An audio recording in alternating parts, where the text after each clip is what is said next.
Right. Was it last night we had to write our letters? The last 2 nights. We had to write our letters the night before last, and last night we had to write numbers. Yeah, because you were being an overachiever and you wrote the capital and the lowercase letter, and he told me I needed to do that, or I was going to get an F. Right, and he made you rewrite your numbers because you wrote too many of them because you were trying to be an overachiever. Oh.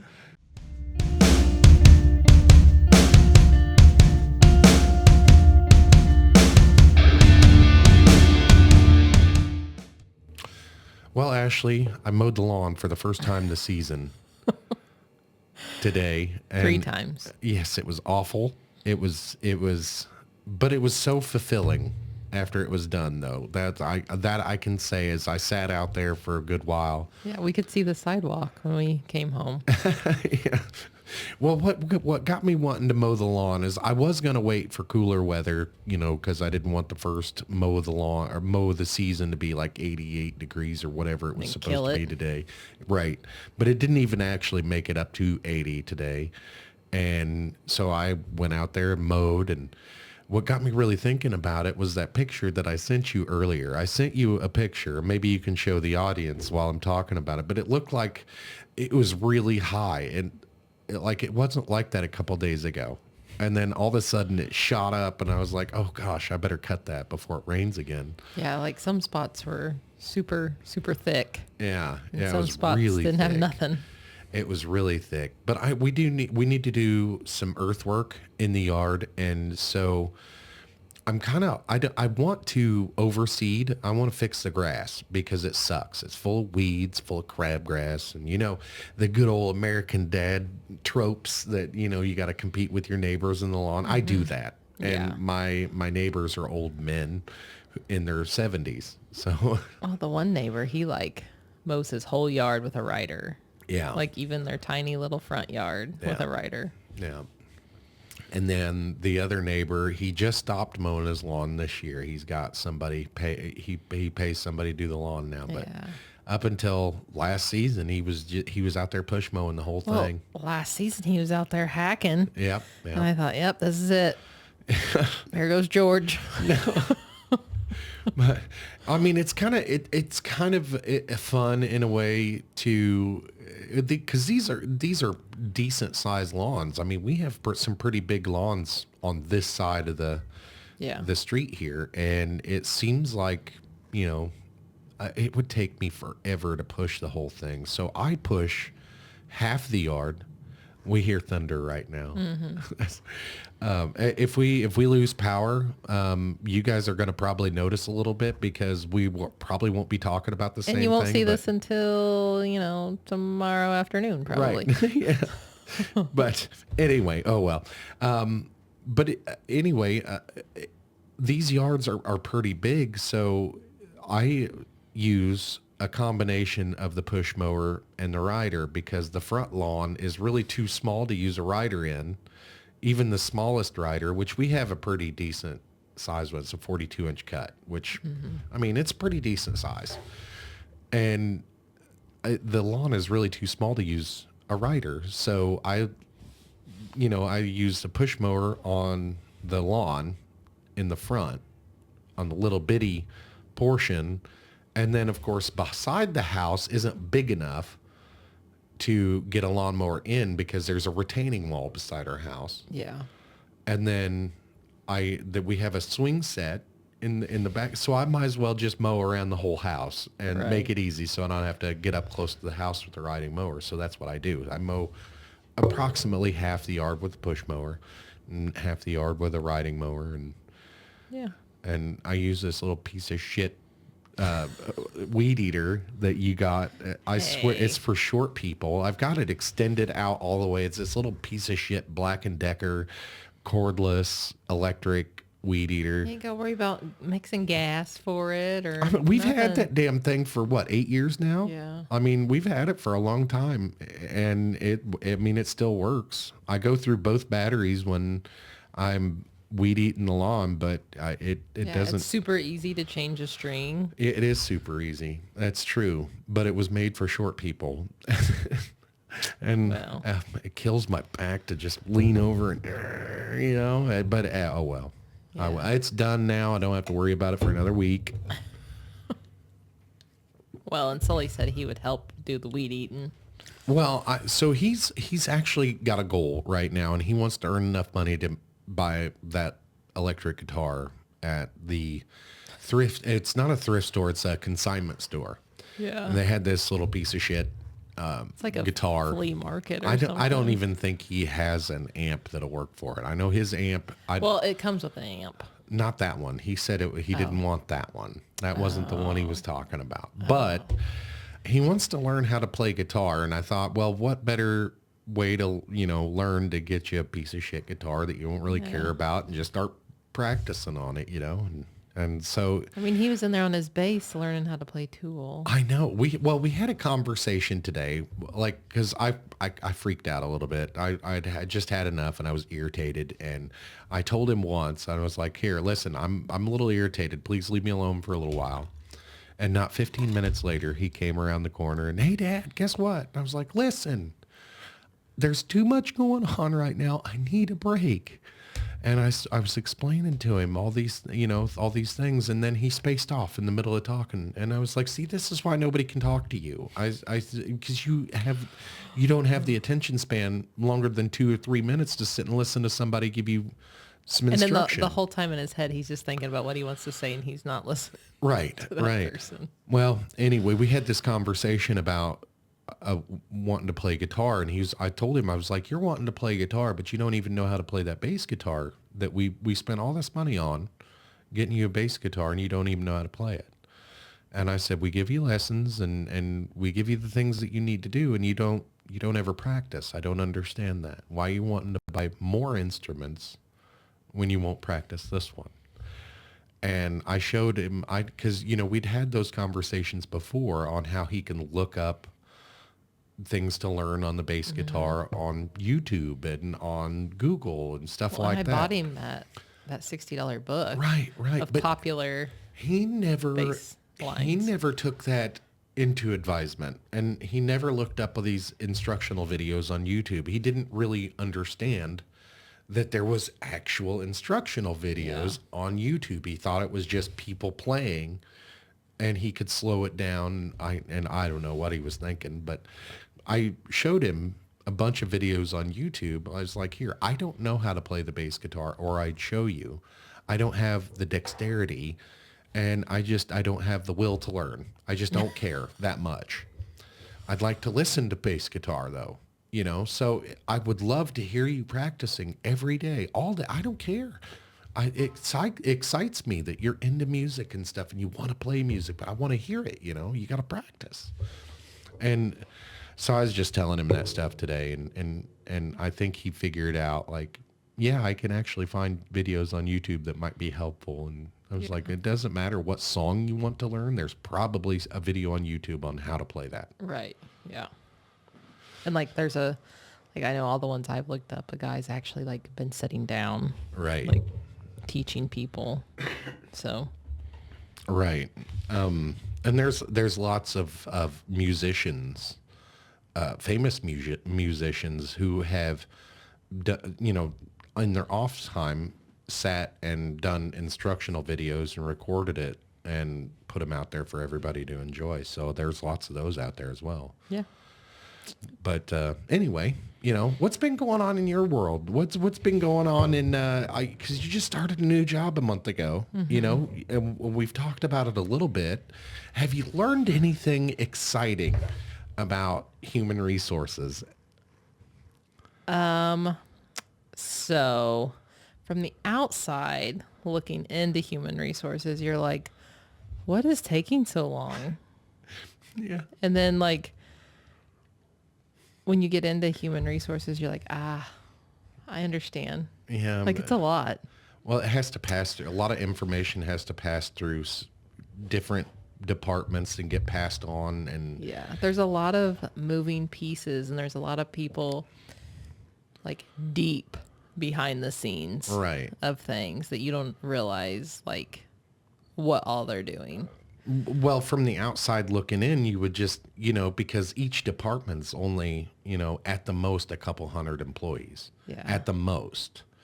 And then those employees don't look at the organization as a whole And I don't know what the last count was, Like, but I know that there's a lot of people employed by your employer well, and there's a very small group of people who are in working. HR Yes. who are And trying to get everything done. So literally, in that department, like, it doesn't matter if it's like your primary job, like, you do whatever you can to help everybody. right. So yeah. So I feel bad for all those times I was like, oh my gosh, like, what is taking so long? Like, why hasn't this person read this email or like seen this? And like, now it's like, okay, I get it. Yeah, because when you got 437 emails coming in every day, I got 31 emails just today. that was probably the biggest learning curve with this job that I had to adjust to is deciding who to talk to and who I, I, I have to spread my time out and my attention out to so many different things. I wanted to reply to everyone. And I recently just had to stop doing that because it just became too much. I can't reply to everyone every day. So there might be some text messages that I haven't responded to for a couple of days or some emails that I haven't responded to for a couple of days. I will get to them. It's just I can't handle all that, Yeah. So all that's at like once. my biggest challenge is because for, 16 years, I came in and I did the same thing at work Yeah. every day. And Like, talk I to the knew same it. people. Like, I knew like every day what was going to happen, you know? And if you interacted with people outside your department, it was always the same people. Yeah. And like now having to come in, like, cause I've been at my new job, like, well, new role for 4 weeks, but now coming in and like having to ask people, like, how do you do this? How do you do that? Like, it irritates me because I'm not a person that asks for help. And now I have to ask for help because otherwise I'm just going to try to figure it out and I don't want it to be wrong. See, I'm the opposite. I prefer to know everything. But that's the nice thing though, is to like, I don't just have to go to the person that did my training. Like, I can go to like different people and ask them like, hey, can you tell me about this? Because like, I want to understand this, even though it's not part of my job, but at some point it's going to affect what I do. So like, can you tell me about it? So like, I've had to do that a couple times. But like, my new job's a lot. Like, it's stressful, but It's a different it's the kind of stress that stress. stays at work. Like I can walk out of work at 4:30 and not worry about that job until 8 o'clock the next morning. And just to clarify, you were in management before you switched roles, Yeah. and it's a whole different ball game. Is it a different kind of stress, or is it the same stress just a different level? Yeah. Like, so, no, like, I'd say it's probably a different kind of stress because, my previous position, I felt like people were always coming to me, like, and I was having to put out fires all day long. Yeah. Every day. Yeah. Here, I'm not having to put out fires. I'm trying to help solve problems. Yeah, yes, and from what I've understood hearing you talk over the years, that's really what you genuinely wanted to do with your career is you wanted to solve problems and help people. Yeah. And like, I can help, like, I'm helping all 4,000 or 5,000 employees. I'm not just helping this group that's Small siloed, group. Right. So it's kind of neat because I get to see like everything outside of what I'm used to. Have you saw anything that is not not scary but intimidating? Like any different kind of programs? Like you don't have to list them specifically, but anything that you've had to learn that it was scary or intimidating to jump into? Like, I just think that some of the stuff that like I oversee, I'm like, ooh, you're paying little old me to oversee this. Like, and like, Shouldn't this be somebody more important? yeah, like, But you are important. That's the thing. in my previous position, even though I was in leadership, like I was in a department that was, supporting the organization, and they were like, at the bottom of the totem pole, so our interactions with people at higher levels were very different. And so I'm interacting with those people at higher levels, and it feels weird Yeah. Yeah. because I don't like see them as being like above me, Right. Right. because So they depend on me for something. before it was like if you ran into them at Walmart, kind of like a teacher when you were in school, you don't think of them as real people. Yeah. But now you have to interact with them, and it's a whole Yeah. different. It's not a different ball game. It's just different. It takes a Yeah. little getting used to. Yeah. So a month in, how you feeling about it? Do you feel comfortable in your new position Yeah. I mean, there's still a lot of stuff to learn? I have to learn, but, I mean, there's been days where I've been like, oh my gosh, because like I've been used to being able to come in and be like, okay, like I know, do this, do this, do this. But in this position, like multiple It things comes at you instead of you. are at you. Yeah. And then like, I want to do them all, like get them all done, but then like I quickly realized like, that's not going to happen. Like I can't respond to every email. I can't look at every inquiry, I can't do all that in one day. Like it's just too Yeah. much to do. So I can empathize with that. Like with, again, a learning curve with the podcast is like as like just what I talked about getting with the emails. Some I can't get to every day. I Yeah. can't respond to them, and that also comes with just the infrastructure of the show itself. Like we're on social media, all kinds of social media, and we're on Spotify, which branches out to pretty much everywhere podcast goes.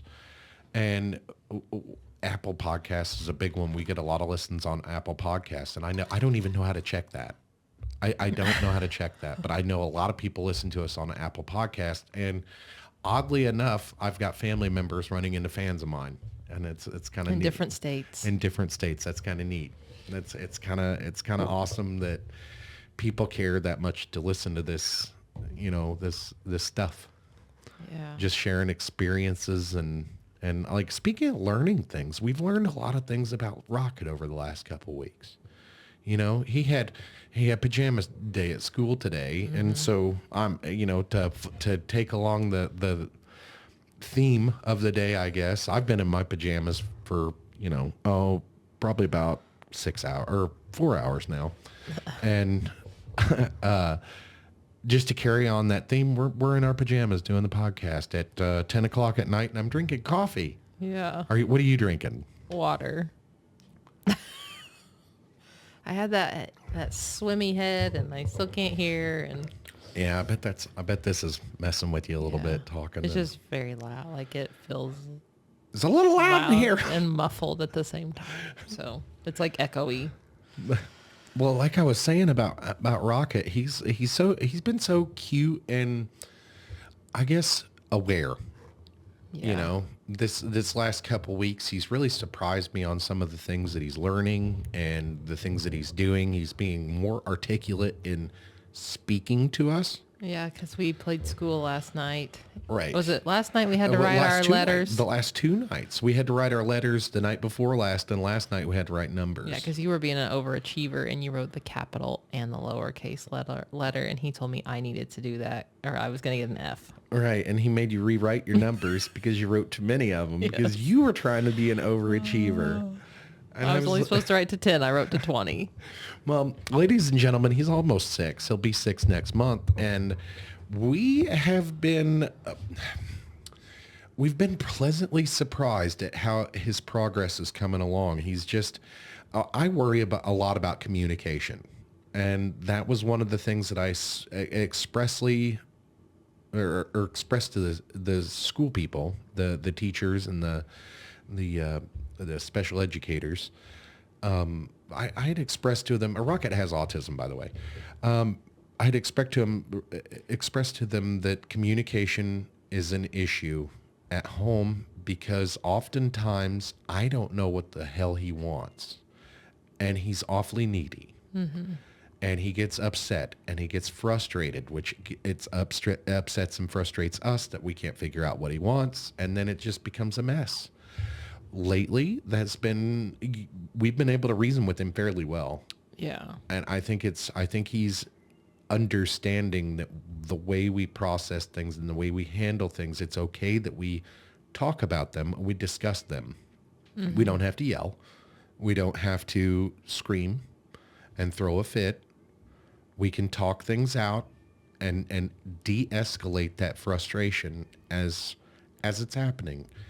And it's I think it's kind of cathartic for me as well in Yeah. helping him do that. Well, except a lot of times he tells us like, "You're gonna make me angry." Like, "You're gonna make me angry." Yes, that's he's so, and it's how do you not kind of giggle? How do you just because the best way to handle that kind of stuff is I just, blow it off, right? Yeah. Right, just I just tell him, "Okay, go ahead and get angry." right, right. Yes. And then he usually does, but Yeah. I'm so surprised by him just every day. Every day. I really liked when he was having us write our letters, and he would be like, "E is for elephant," and like, Oh, it's like it was like a spelling Yeah. test kind of thing. Yeah. Yeah. I wonder if they do that in school. yeah, And that's pretty awesome. And he's starting to speak he's starting to speak a little bit more English, Yeah. Like he was going to school and coming home and speaking Spanish because he has a Spanish speaking friend in his class, and it's kind of sad when you see it, because I'm like, why don't you have anybody here that can speak Spanish? Why does this child have to speak to you through a tablet? That's sad yeah, to me. And it all boils down to funding and stuff like that. And I just, it's sad. yeah. But Well, anyway, and if his school had more non-English speaking kids, they would probably have a program English as a second language. right? Yeah, there. I guess well, I mean, 'Cause I think only they have one one Spanish at speaking the child other in school. his class. So Yeah. I mean, that's a good point. That's a good point. Yeah. I mean, but there are entire schools here filled with non-English speaking children. I mean, it's not just Spanish. There's all kinds of languages there, but there's entire buildings here dedicated to that. So, Yeah. it may be he may need some of the special ed requirements. That he may need some of those things, or he doesn't need them, so they put him in because at the school that Rocket's in is kind of weird. It's one of those. It's not an in between school. You either need it or you don't. What do you mean? Well, it's a community school, but children like Rocket go there. Oh, yeah. And it's not like an in-between middle ground type of school where you're like, this child that I'm speaking about doesn't speak English. So, but there are entire buildings dedicated to non-English speaking students in this city. And so maybe he needs those requirements, or he doesn't need those requirements, but there's no middle ground at that community school, which is kind of weird. Yeah. Well, and maybe he knows like some English too. So, Yeah, maybe. I never hear him speaking English. It's always Spanish on the playground. Always Spanish. And well, one day the reason why I'm on the playground is for pickup. But his dad was picking him up, and his dad was putting him in the car. We were walking, and he's like, I did hear him say, "Rocket, Rocket," and his dad's looking around like, Where? like, yeah, like. So I should have had Rocket Wave or something, but yeah. Well, it's just so impressive, the things that Rocket, and it's really surprising that he gets this shit from public school. Like, if we wanted to take him out, like I think private school would be the solution for one of our children, but we have two children here at home. Private schools here don't have IEPs. They don't follow IEPs. Right. And that's the thing, right? Our child, one of our children has an IEP, and he needs that followed strictly. And unfortunately, the private schools here don't follow IEPs. Yeah. They're not required to. I don't know. I saw a video of some lady going off about how like her child was autistic, and like people are grumbling about like DEI, and she's like, what do you think an IEP is? Like, that is DEI. That IEP is so my child as learning can be inclusive. No, that is not what that means. and It I'm means like- individual education plan. But I'm like, I want Rocket to have the same opportunities as anybody else. Right. Yes. I mean, it's not those opportunities that But- he need. Like, he needs extra. That's the thing. He needs extra that he wouldn't get inside the classroom. You know, it's like a supplement.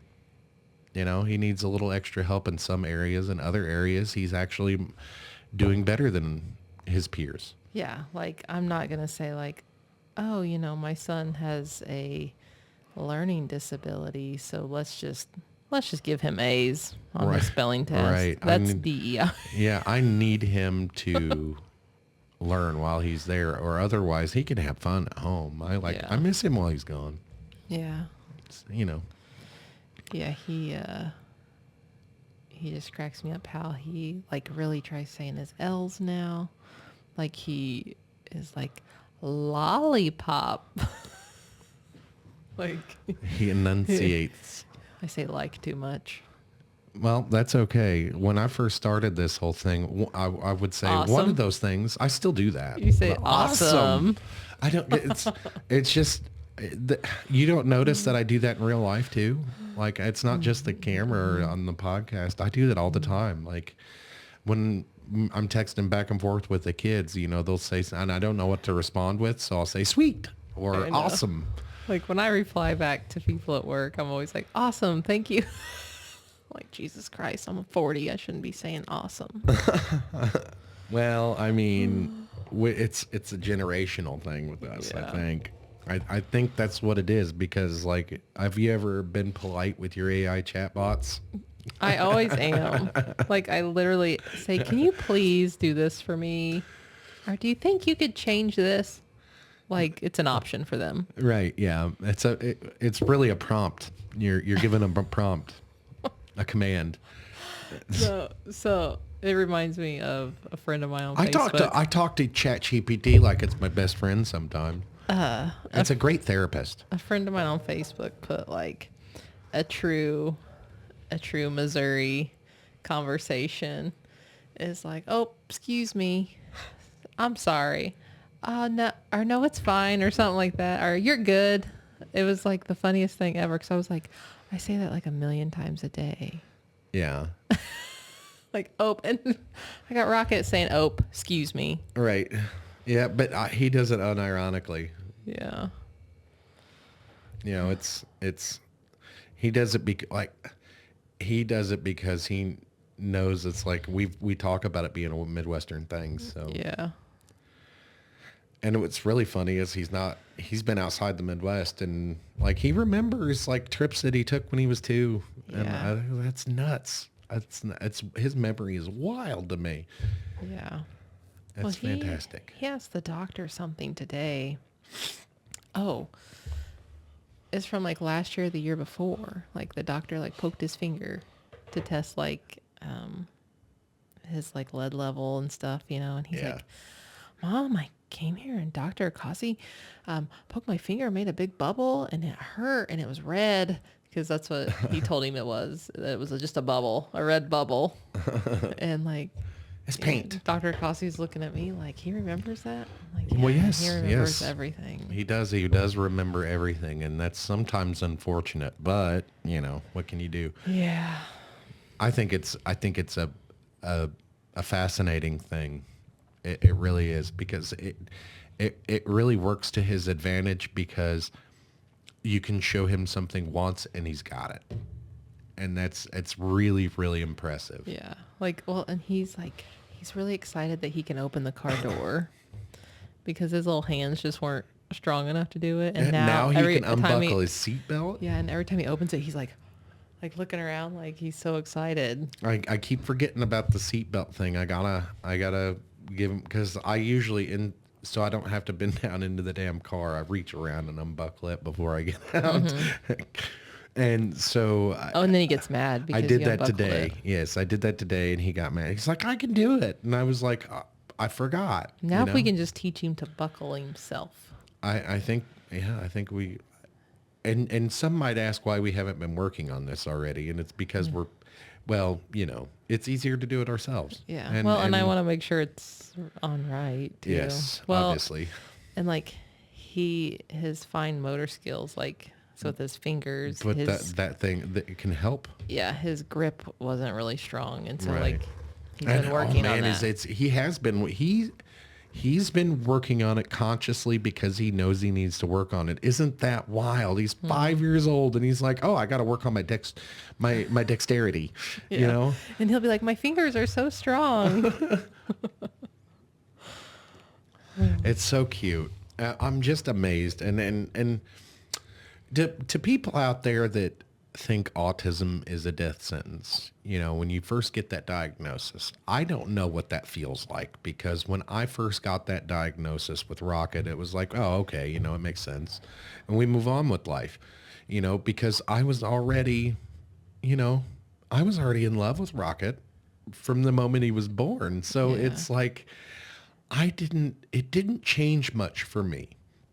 It was just, okay, this is something we have to handle now, and everything's going to be okay. And he was already talking by the time he got his diagnosis. So, and he was starting to go to the bathroom on his own, right? I mean, No. He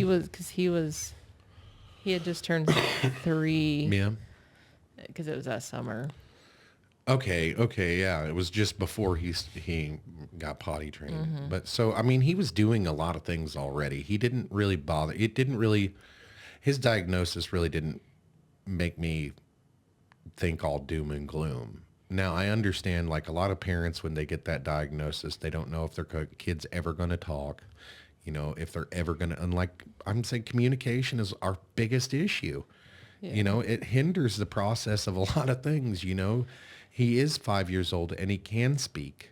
Well, and I think sometimes too, like I know with our doctor, like he had told me like, this is going to take a long time and you need to look into doing this and that. And so I think that they kind of, sometimes doctors set parents up for failure. I think so too.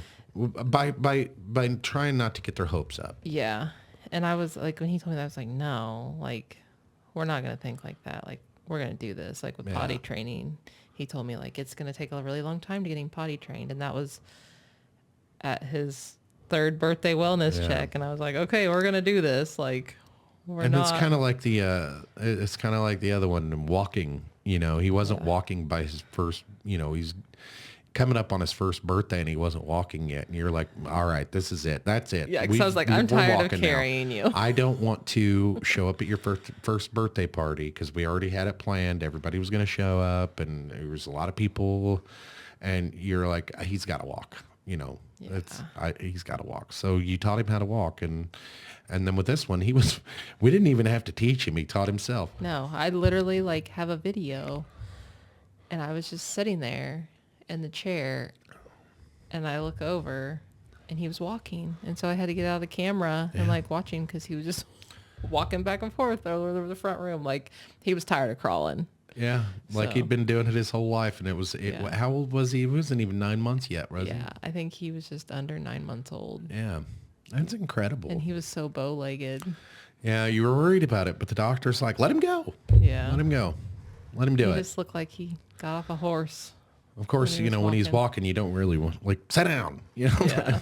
You don't want to do that because you want to keep walking. But he keep did practicing. he did stuff on his own a lot. But a very independent kid. There was 10 years difference between him and Sully. So I wanted to do things different with Rocket than I did with Sully, which Sully did a lot of things too that kids at certain ages I think a lot do. of that shit you don't even have a choice in because I'm his primary caregiver. Yeah, because like with Rocket I'm ate lazy. everything. Like that was the weird thing is like Rocket ate everything we ate before Right he up was until a year he old. was right up until he was like 3. Yeah, 3. well, No, right up until he like 4. because he's been a picky eater for the last year and a half or so. It's not been very long. He's been a picky Yeah, eater. it was like around maybe like 2 that he started to like not eat everything. Like, because the doctor told me like, just let him eat whatever you eat. Like at 5 months old, like if you're eating this, just let him eat it, you know? Yeah, and he enjoyed it. And I remember when he was 6 months old, he was sitting on my lap eating ham and potato soup. Yeah. Like, and I'm like, what is this Now kid you doing? now you can't get that. Now you No. can't get Now him he's to in eat there that. still in my heads of lettuce. Yeah, And my onions. which is that's wild that he eats lettuce like that. I'll ask him like, "Hey man, you want something to eat?" Nah, I'm good. And then about 20 minutes later, you'll see him run into the fucking refrigerator, opening up the refrigerator, getting out the lettuce, and just munching on lettuce. Like earlier when I got home, he's like, I'm hungry. And then he walked over to the refrigerator and just got in the lettuce and started eating. And he'll eat it. He'll Lettuce. eat onions like they're apples. But Yeah. I used to do that when I was a kid, so that's not weird to me. Well, he ate 4 apples the other day. Yeah, 4 apples, Jesus. Yeah. He was on the He toilet. must have been hungry. It must have He been was one of like, they're good. So he goes through these days where he doesn't eat much. And then he goes through these days where he eats everything. And you can't like he's had a bag full of pretzels since you got him that bag of pretzels at noon today. Mm-hmm. You know, he's been carrying around a bag of pretzels ever since then. And he's eating them. He's just going back and refilling that bag. I didn't figure that out until about 5 o'clock. Yeah. So, and now we're almost out of pretzels. But Oh, well. They were cheap. They're only like $1.20 a bag. hey, Aldi. special. Man, we've saved so much money over the last 6 months or so. Like it doesn't even feel like things have eased up for us quite a bit, although things have gotten worse. You know what I mean? Like the things in the country's in financial distress right now. The entire country is, and we've had to cut back on a lot of things. But one like we've talked about it before on the podcast about making our own bread. Like now I couldn't imagine going backwards and buying store bread. So I'm very We're out of thankful. bread too, just FYI. I don't have any need for bread right now.